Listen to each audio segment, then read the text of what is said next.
Assessment ho nitong si Attorney Salvador Panelo sa ika-12 araw ng impeachment trial nitong si VP Sara sa Senado ang pag-uusapan natin dito sa video na to. At itong mga banat ni Bay dito kay Attorney Kapunan. At yung kumalat na balita kaninang hapon na kung saan marami hong nabahala, especially yung mga taga-suporta nitong si Senator Bato de la Rosa, na kung saan merong kumalat na balita na naaresto na daw ho siya. Pero sa kabutihang palad, wala hong nangyaring pag-aresto. Palakpakan ho tayo.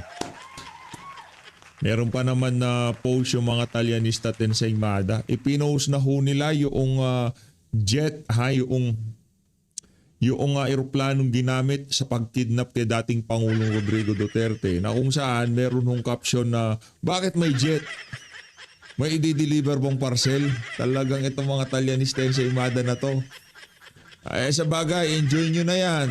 May isang taon na lang, wala na kayong balik na kayo, balik, ika nga, hindi ko alam kung ano babalikan nyo. Hindi, wala na kayong kita. Tapos na maliligayang araw nyo, ika nga. Pero bago ulat ng yan, isang like at isang subscribe, masaya na ho tayo dyan sa mga gusto sumali sa ating community. Yung join button, nandyan lang ho sa baba. Unahin na ho muna natin itong kay Bay, no? Itong mga obserbasyon niya sa mga ginawa nitong si Kapunan dyan sa nangyaring ika-12 day ng trial ni VP Sara dyan sa Senado. Hindi ko alam kung itong si Attorney Kapunan ay inuulyanin na. Nako. O baka naman talagang mahina lang ang kokote. Nako po. Pero sabi nila matalino ito eh. Kasi mantakin mo yung unang pagkakataon, sinabi ni Chis Escudero, wala naman yung word na travel. Pero paulit-ulit niyang binabasa dun sa papel na hawak niya, yung salitang travel, advance. Wala naman dun. Ano yun?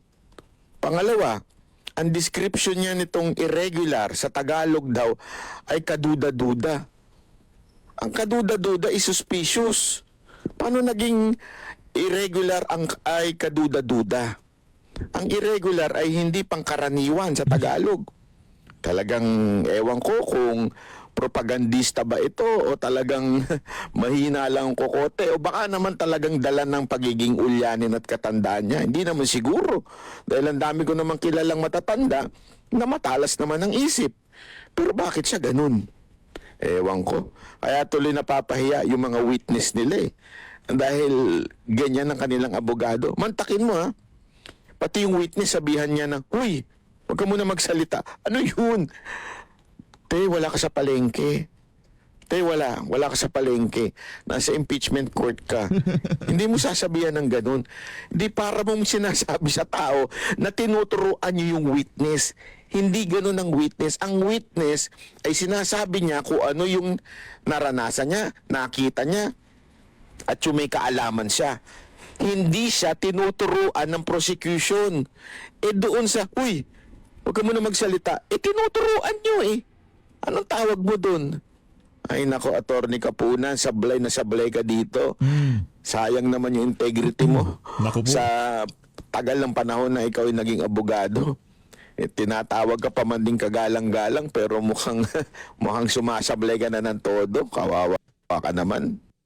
Ganun ho talaga. Pagka wala na talaga sa linya yung pinaglalaban, sa ayot sa gusto nyo ho, lalabas at lalabas ang katotohanan. Kaya naman, huwag mo nang itaas ang kamay mo, Senator Bato. Mataas yung kamay. Alam ko talaga, sumuko no? Yan. Nakita ho nating post yan sa social media. Magandang balita dito. Wala hong nangyaring aresto.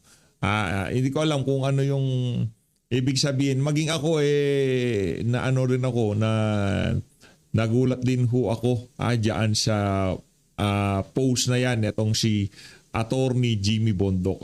Pakanao ni Attorney Jimmy yan di ba? Daming nagulat dyan sa ano niya na yan, post niya na yan. Pati mainstream media nga, pinika po ya ang post niya na yan. Sandali lang ho, may papakita lang ho ako sa inyo ng mabilisan. Kumbaga, gusto kong gunitain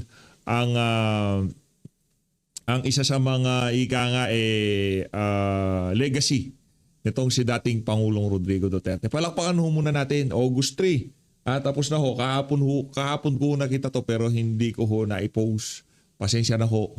Kaya naman ngayon ko ipopost itong isa sa mga legasiya nitong si dating Pangulong Rodrigo Duterte. Duterte sign free College Education Law.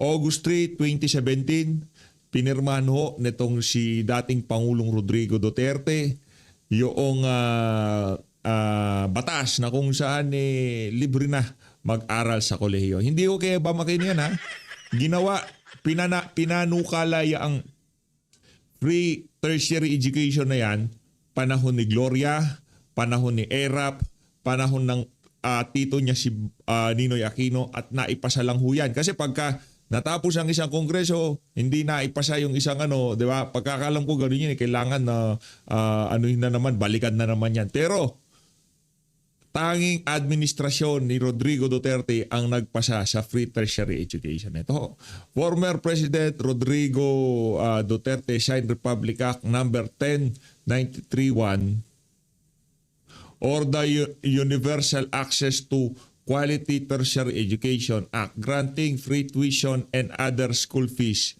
in the state universities and colleges. Palakpakan mo natin ang dating Pangulong Rodrigo Duterte. Ngayon, may nagtatanong, bakit PH? But talagang kahit wala na si Rodrigo Duterte, ba't suportado nyo pa rin siya?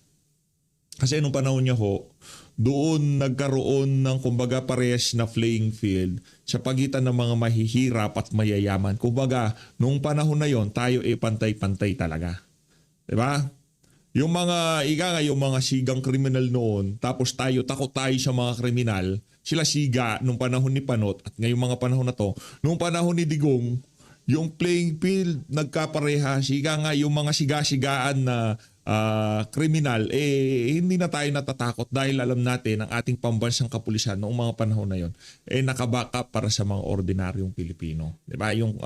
Yung crime rate bumaba, yung presyo ng droga talagang skyrocket dahil nga wala na supply pahirapan kasi nahuhuli nagugurgur yung mga puser. Dalawa lang naman ho kasi yan magugurgur kayo ng pusher o magugurgur tong mga pusher na to dahil nagtutulak sila, dahil manlalaban sila. Ganun lang naman ho yun mga kababayan. Isa lang ho yan sa napakaraming mga legasiya ni dating Pangulong Rodrigo Duterte na kung saan pagka naaalala natin talagang natutuwa tayo kahit sa 6 na taon man lamang nagkaroon ho ng mga ganitong klaseng batas na kung saan para talaga sa mga mahihirap nating mga kababayan. Ano pa? Marami yan. 10 years passport po. Yung mga OFW alam yan. Kaya pagka uuwi ng Pilipinas, makikita yung passport ng mga mga OFW. Pagka nakita nila 10 years, anak na to, kay Digong to Iba talaga si Tatay Diggs. Umuwi sila ng Pilipinas, yung lisensya nila, tinignan nila 10 taon na naman. Duterte na naman. Kaya, yun ang problema kahit paano nyo siraan, kung yung mga legasiya, kung yung mga bagay na ginawa niya noong nagtrabaho siya bilang Pangulo, long-lasting. Mapahanggang sa ngayong mga panahon na to, ramdam. At naniniwala rin naman ako, itong administrasyon na to, kahit 3 administrasyon na nakakalipas ang legasiya niya, ano legasiya niya? Kakurakutan, walang humpay na pangungutang, mga palsipikadong flood control project, mga ghost project, yon ang legasiya ng administrasyon na to. Na kung saan, sa loob ng ilang dekada, mararamdaman din ho natin ang epekto ng mga yan. Putaw tayo kay Attorney Salvador Panelo. Partner Admar, magandang hapon, kasama natin si former Chief Legal Counsel Salvador Panelo. Sino yun? Kaka-snack mo lang Sino yun? ang attorney at naka-burp ka dun sa... Kagigising lang. Nagigising lang. Pero sir, what are your major takeaways, Attorney Sal? Sa Day 12, Article 1 po tayo, misuse ng confidential funds ni VP Take Sara. away. Hindi naman nila napatunayan na misuse Yung testigo ngayon napaamin siya na yung kanya preliminary lang. Hindi pa pinal yun. Yan ang matagal na nating sinasabi. From the very start, Yan. sinasabi natin, yung mga findings ng COA ay hindi final. Kaya Ayan. it should be the basis of the Vice President being sued for an impeachable offense. Kasi hindi pa nga hindi pa offense Preliminary pa lang. At yan lang inamin niya kanina. Umamin siya Kaya lang, if you notice, evasive pa siya Pero finally, umamin din siya na talagang hindi. How would you assess the yung body language ng witness? Si Attorney Wamil, mukhang kabado siya eh. Be careful siya masyado sa pagsagot sa mga tanong eh. Evasive nga. Cautious, no? Parang ganun yung... Kasi nga, ako ang tingin ko dyan, napilitan sila, napilitan lang eh. Sa tingin ko, kung sila lang ang magde-decide, hindi sila magsasalita ng mga sinasabi nila ngayon. Kasi alam naman nila, lalo pa siya abogado, alam niya na yung mga ganong audit, merong tinatawag na conclusive at merong sinasabing preliminary. Nasa preliminary lang siya. Tsaka, nabanggit din ka din, Attorney Sal, na wala naman palang pinagbabawal doon sa joint circular na pinagbatayan sa paggamit ng confidential funds. Na bawas siyang gastusin ng 11 days. Hindi rin siya bawas 60 days. Magaling yung mga pagtatanong ni Attorney Powa kanina.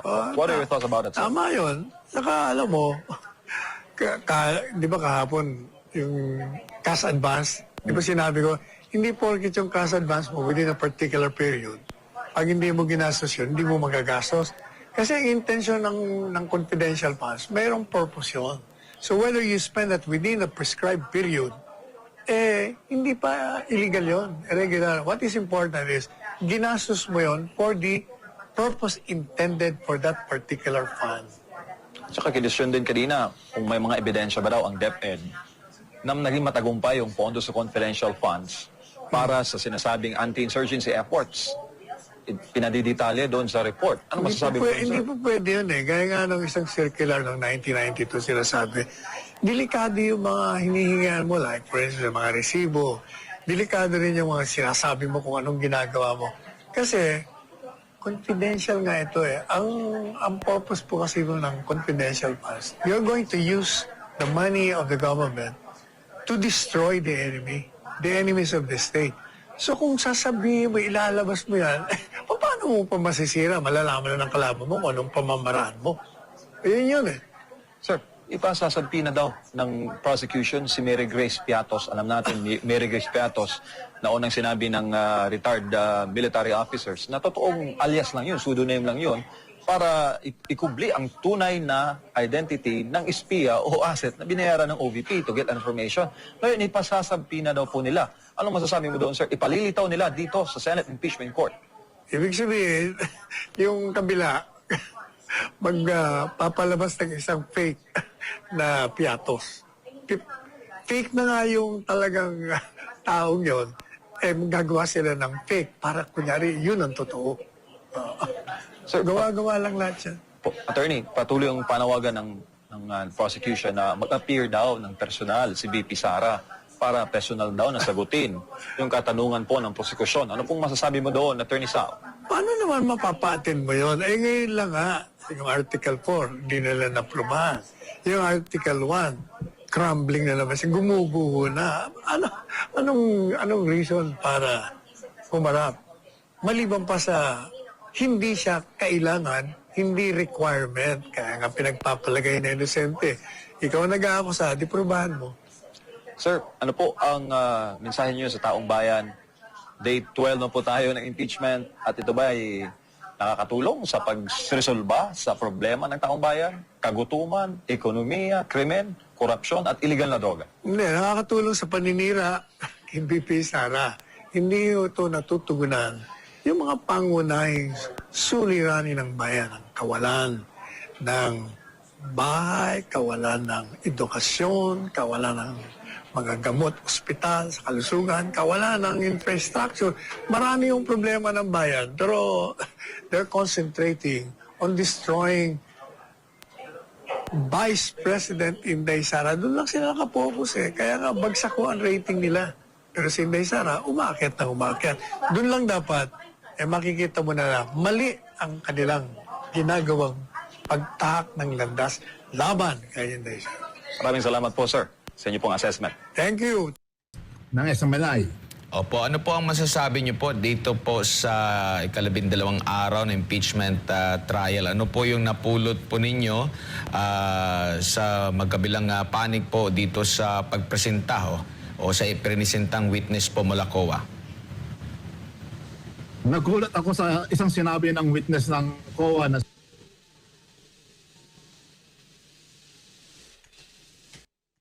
Roderick Wamil, nung sinabi niya parang irregular daw yung gamot na dahil daw hindi daw siya nakasulat sa 2015 Joint Circular of the Commission on Audit. Therefore, irregular. And nakakagulat ho yun. No? Ayaw kong gamitin yung word na stupid, no? Pero parang gano'n na nga. No? Kasi halimbawa, sa Joint Circular na yun, meron bang nakasulat na ballpen doon? O paper? O office supplies? Ibig sabihin, pag gumamit ka ng ballpen, bawal yun. Dahil hindi siya nakasulat sa Joint Circular na itong sinasabi niya. So, just because wala siya sa Joint Circular, bawal na kaagad. So, nagulat ako. Yung gamot, medyo ako doon na nagulat ako. Kasi during my time, nung nasa Office of the Presidential Advisor on the Peace Process pa ako, gamot ang ginagamit na confidence building measure para maakit yung rebel returnees na bumalik sa pamahalan. Ganun pala yun. So, naalala ko nun siguro as a short anecdotal observation lang. Noong araw kasi, yung Office of the Presidential Advisor on Peace Process, katabi niya sa same building siya sa yung dating PhilHealth, kung tawagin noon ay Medicare. Ngayon PhilHealth ang tawag sa kanya ngayon. So yung consultants na pagbibigay ng medical assistance noon ay galing sa Medicare na PhilHealth ngayon. Ang ginagawa, yung mga rebel returnees, takot sila pumunta sa hospital dahil maa-arresto sila. So ang ginagawa, yung medical team, umaakyat sa bundok yan, sa mga safe houses, pumupunta sa community ng mga rebel returnees para magbigay ng medical assistance, magbigay ng gamot, magbigay ng mga other health services. Kaya talagang hindi surprising na sa anti-insurgency, sa pag-akit ng rebel returnees, nagbibigay talaga ng mga medical assistance. So itong witness na sinasabi niya bawal dahil wala daw doon sa Joint Circular. Medyo medyo napakababaw o napakamalayo sa realidad. Opo. Attorney, sa inyo pong pagkakaalam kung batas po yung pag-uusapan, na sumasaklaw po dito sa mga confidential at intelligence fund, meron po ba? May batas na nagsasabing, yung Republic Act, saka may nagsasabing bawal i-betray yung confidentiality. Batas yun. Yung Joint Circular ng Commission on Audit, rules siya, hindi siya Republic Act. Mas mababang uri ng batas siya. Batas din siya pero inferior siya sa Republic Act. May Opo. mga Republic Act na superior legislation yan na nagsasabing bawal i-betray yung confidentiality ng mga confidential information. Opo. Kasi ang susunod ko pong tanong kasi, alin ba ang mas mangingibabaw, yung mismong batas na ginawa ng mga mambabatas po natin o itong joint circular na ito, attorney, na talagang stick lang tayo dito sa kung ano yung mga nakasaad. Pero meron pa pala mga ibang mga batas na nakakasaklaw patungkol sa mga confidentiality. Mas mataas ang batas na Republic Act or yung legislation na ginawa ng mga mambabatas na halal ng tao, binoto ng tao. Mas mataas yun. In fact, criminal. It is crime to betray the confidentiality of confidential information. Meron pong provision sa penal code yun na kapag tinaksilan mo ang confidentiality, crime, that's a crime. Yung joint circular na yun is just rules, procedural rules na ini-implement ang batas. So kung may contradiction between the two, between a law and a rule, mas mataas ang law kaysa sa rule. Opo. May napansin po ba kayo sa attorney, sa witness kanina? Like kagaya po sa hesitant ba siya sumagot ng diretsahan kasi alam niya na kung sasagutin niya, maiipit lalo na yung nasa prosecution na binibuild nila na talagang naratibo po laban sa pangalawang Pangulo? Naaawa ako sa witness kay Wamil dahil alam naman niya na at stake siya yung reputation niya na hindi niya pwedeng parang napipilitan lang siya Napipilitan lang siya na mag-testify in that way. Pero maingat din siya to protect himself dahil in the future, delikado siya. No? Like kunyari, at least inamin nito, itong prosecutor ng state prosecutor na walang masama kung nagkaroon ka ng 11-day disbursement. That is normal, very normal. In fact, napakarami doon. 1-day disbursement costing over billions. Napakarami doon. No? So, at least inamin itong state prosecutor na to na walang masama mag-disperse ka within 11 days. More so, ang liit nun. Ang liit ng amount na yan. Opo, opo. Kaya ng one day yun. Bago ko lang ipasa kay partner Almar, attorney, naitanong din sa kanya kung hanggang saan ba aabot yung kanyang report or mga napuna sa kanyang pag-audit, kung ito na ba ay conclusive na, ito na ba ang penal, ito na ba yung pinakasusundin na talaga medyo doon nagkaroon ng medyo nantala yung kanyang pagsasagot po, attorney. Definitely, hindi pa final yun. Kasi kung mabasahin nyo, that very same 2015 John Circular, yung final nun ay chairperson ng Commission on Audit, hindi sa level ng state prosecutor, ng state auditor. Dahil yung confidential and intelligence fund, iba yan, intelligence fund, confidential fund, yung pinaka-finale doon, yung chairman mismo, yung chairman or yung chairperson, ang may final say doon. Yun yung nakasulat sa joint circular na yun. Pero sa Constitution, yung commission, dapat, kung masusunod yung saligang batas, yung Constitution, yung commission mismo, yung Commission on Audit mismo, as a collective body. Opo, kasi ang parang may pahiwatig itong depensa na meron pa silang which is natapos na kasi ng maaga din yung termino nitong auditor na ito na naka-assign doon sa OVP tsaka sa DepEd kasi nailipat na nga. No, gusto sana niyang ipagpatuloy ng depensa, kaso iba na yung humahawak. Pag witness ka, dapat may personal knowledge ka. So may nakikita ba kayong hinahanda dito yung depensa na maaring pinigilan nila? Baka kasi maunsa lang kasi pwedeng sabihin na walang kaalaman ang witness, attorney. Ako, na-predict ko na bukas ang sasabihin ang approach ng depensa bukas ay hearsay yung testimony ng witness dahil wala siyang personal knowledge. Umaasa lang siya sa mga pira-pirasong dokumento na pinasa sa kanya. In fact, nga siya na yung sinabi niya na Vice President Sara is the only one with confidential funds. Yun talaga, na-debunk ka agad siya dahil lahat ng previous Vice Presidents, almost all government agencies have confidential funds. So, talaga baka mapaya siya bukas pag na-cross-examine. Kung maka-cross-examine pa siya, no? Dahil wala siyang personal knowledge sa mga the more important. Abangan natin kung may maka-cross-examine pa ulit siya bukas, pero sa tingin ko doon sa pagko-cross-examine itong si attorney Powa, hindi na siguro kailangan. Part of the testimony.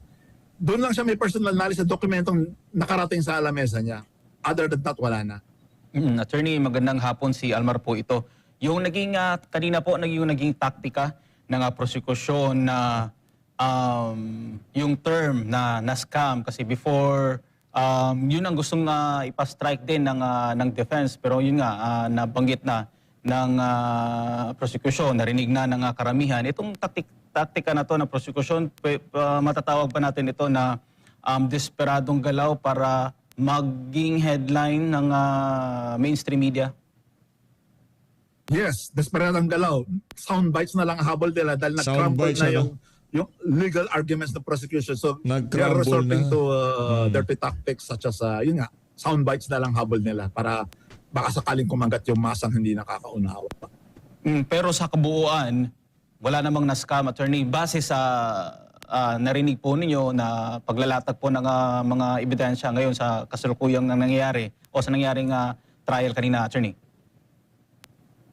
Kung merong na-scam, tayo yun, yung taong bayan ang na-scam. Hindi scammer yung akusado, kundi yung the use of the word scam, desperate move na yan. Nagka-crumble na kasi yung arguments nila. So, dapat i-move to strike out dapat yan from the records and ipasok na lang sa isang tenga at labas sa kabilang tenga dahil it's a worthless argument, yung argument.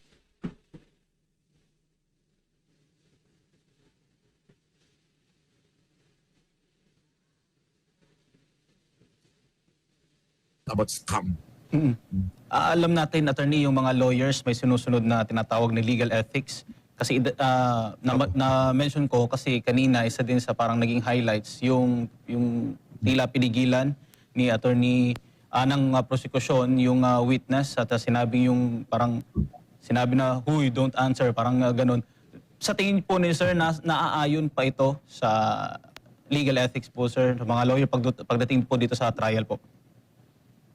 Naku, kung sa ordinary lawyers kami, yung down in the regular courts, masasermonan kami kung ganun. Eh, dito sa impeachment court na very lenient si presiding judge si Chis Escudero. Siguro dahil impeachment pangmasa, siguro pang theatrics na lang to eh. So, pero kung sa regular court sa baba kami mabobolja kami ng mga judge kung ganyan yung ginagawa namin. Legally unethical.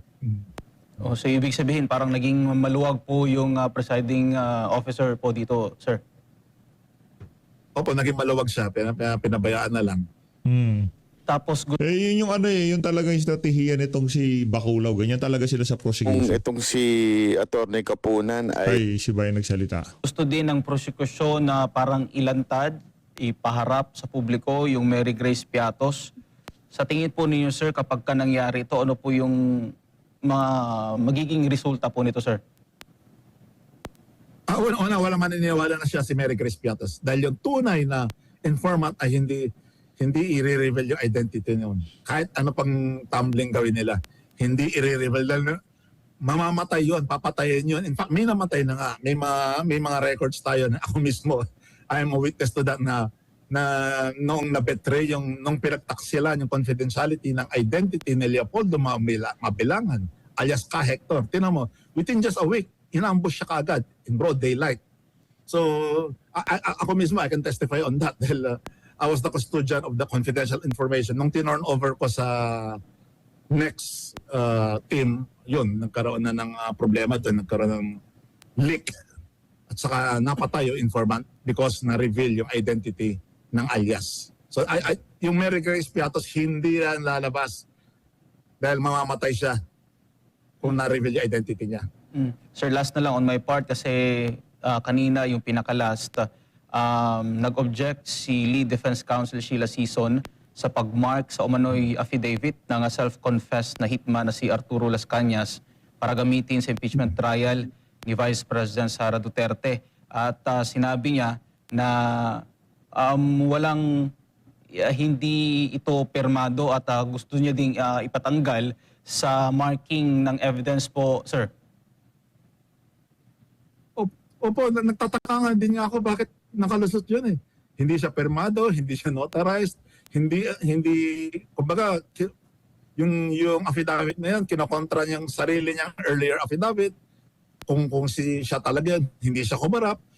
Eh kung gusto nilang ipilit yan, iharap nila si Las Cañas dyan kung talagang ipipilit nila. So tama si Attorney Sison, and I'm wondering how come si presiding judge Chis Escudero, bakit hindi niya binabasura yung dokumento na yan? Yun yung scam, yung document na yan. Unsigned, unnotarized. Wala talagang kakwenta-kwenta yung document na yan. Ang sinabi lang ni Senate impeachment kanina ay para lang hintayin muna na makabuo ng desisyon yung Senate Impeachment Court. Sir, tama pa po ba na naaayon pa rin po ba ito, sir? Masyado nang tingin ko hindi. Kasi yan, mas lalang babaksak ang kredibilidad eh.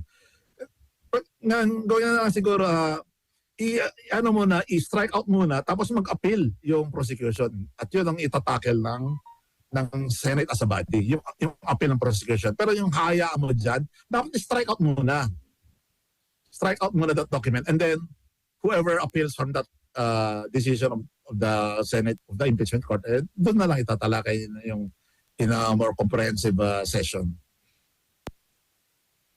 Opo, siguro bilang panghuli na lang, mensahe niyo po sa ating mga kababayan na kasunod nga po nitong mga kaganapan sa Day 12 na impeachment trial po, Attorney. Siguro, huwag maniniwala sa fake news, huwag maniniwala sa mga narratives na yung interpretasyon lang. At saka sana mag-focus sa mas mahalagang bagay like kunyari yung flood scam. Alam mo, just 2 days ago, galing ako sa flood and today kinancel ko yung meeting ko this afternoon dahil baka daw doon. So bakit hindi na lang doon sa bigger trillion scam mag-focus ang itong investigators imbes na dito sa impeachment versus Sara Duterte, dahil habang tumatagal, day 12 na tayo, habang umuusad itong impeachment, ay mas lalo lang bumabango, mas lalo lang gumaganda ang image ni VP Sara. So if I were the prosecution, for your own sake, sumuko na kayo dahil talagang hindi nagwo-work. If the objective is to destroy Sara, they're achieving the opposite effect na mas lalo lang nagiging credible si VP Sara. Opo, attorney. Maraming salamat po sa inyong oras at panahon sa ulit. Ayun na nga mga kababayan, dito na natatapusin ang ating reaction video. Maraming salamat sa pag-support sa Page Update. Mag-ingat ho kayo lahat. Mahal natin Pilipinas.